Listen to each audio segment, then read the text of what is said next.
Chapter 15 of The Science of Being Great by Wallace D. Wattles. Action Abroad. The rules that apply to your action at home must apply to your action everywhere. Never forget for an instant that this is a perfect world and that you are a god among gods. You are as great as the greatest, but all are your equals. Rely absolutely on your perception of truth. Trust to the inner light rather than to reason, but be sure that your perception comes from the inner light. Act in poise and calmness. Be still and attend on God. Your identification of yourself with the All-Mind will give you all the knowledge you need for guidance in any contingency that may arise in your own life or in the lives of the others.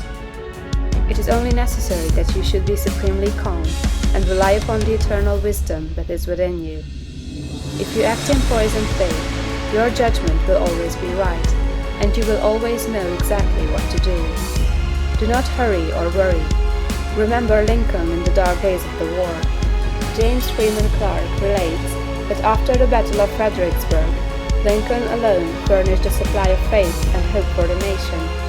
Hundreds of leading men from all parts of the country went sadly into his room and came out cheerful and hopeful.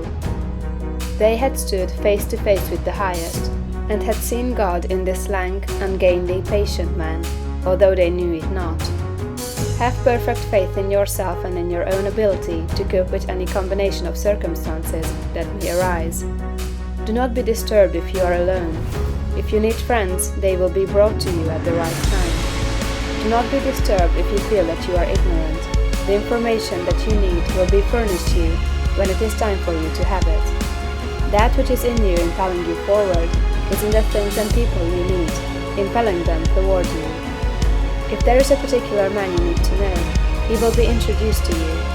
If there is a particular book you need to read, it will be placed in your hands at the right time. All the knowledge you need is coming to you from both external and internal sources. Your information and your talents will always be equal to the requirements of the occasion. Remember that Jesus told his disciples not to worry as to what they should say when brought before the judges. He knew that the power in them would be sufficient for the needs of the hour. As soon as you awaken and begin to use your faculties in a great way, you will apply power to the development of your brain. New cells will be created, and dormant cells quickened into activity, and your brain will be qualified as a perfect instrument for your mind. Do not try to do great things until you are ready to go about them in a great way. If you undertake to deal with great matters in a small way, that is, from a low viewpoint, or with incomplete consecration and wavering faith and courage, you will fail.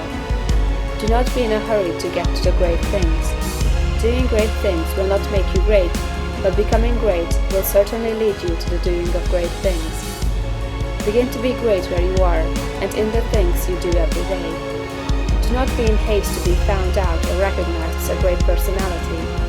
Do not be disappointed if men do not nominate you for office within a month after you begin to practice what you read in this book. Great people never seek for recognition or applause. They are not great because they want to be paid for being so. Greatness is reward enough for itself. The joy of being something and of knowing that you are advancing is the greatest of all joys possible to man. If you begin in your own family, as described in the preceding chapter, and then assume the same mental attitude with your neighbors, friends, and those you meet in business, you will soon find that people are beginning to depend on you. Your advice will be sought, and a constantly increasing number of people will look to you for strength and inspiration, and rely upon your judgment.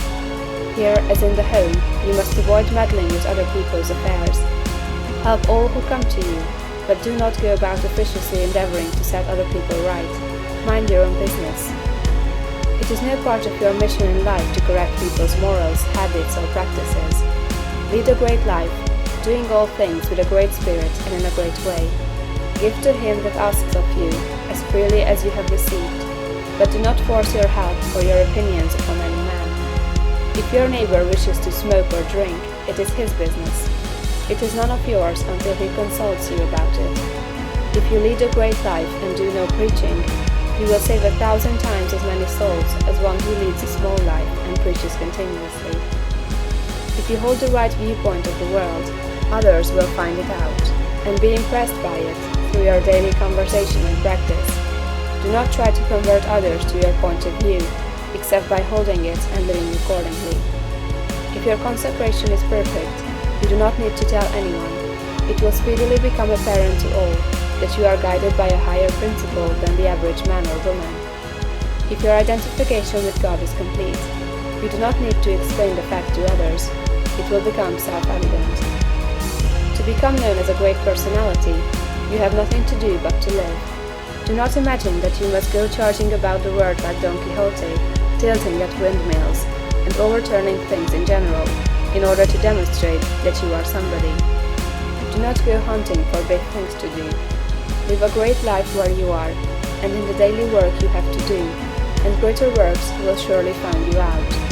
Big things will come to you, asking to be done. Be so impressed with the value of a man that you treat even a beggar or the tramp with the most distinguished consideration.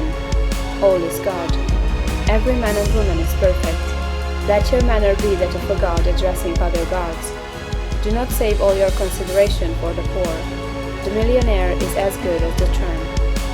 This is a perfectly good world, and there is not a person or thing in it but is exactly right. Be sure that you keep this in mind in dealing with things and men. Form your mental vision of yourself with care. Make the thought form of yourself as you wish to be, and hold this with the faith that it is being realized, and with the purpose to realize it completely. Do every common act as a God should do it. Speak every word as a God should speak it. Meet men and women of both low and high estate as a God meets other divine beings. Begin thus and continue thus, and your unfolding in ability and power will be great and rapid. End of chapter 15.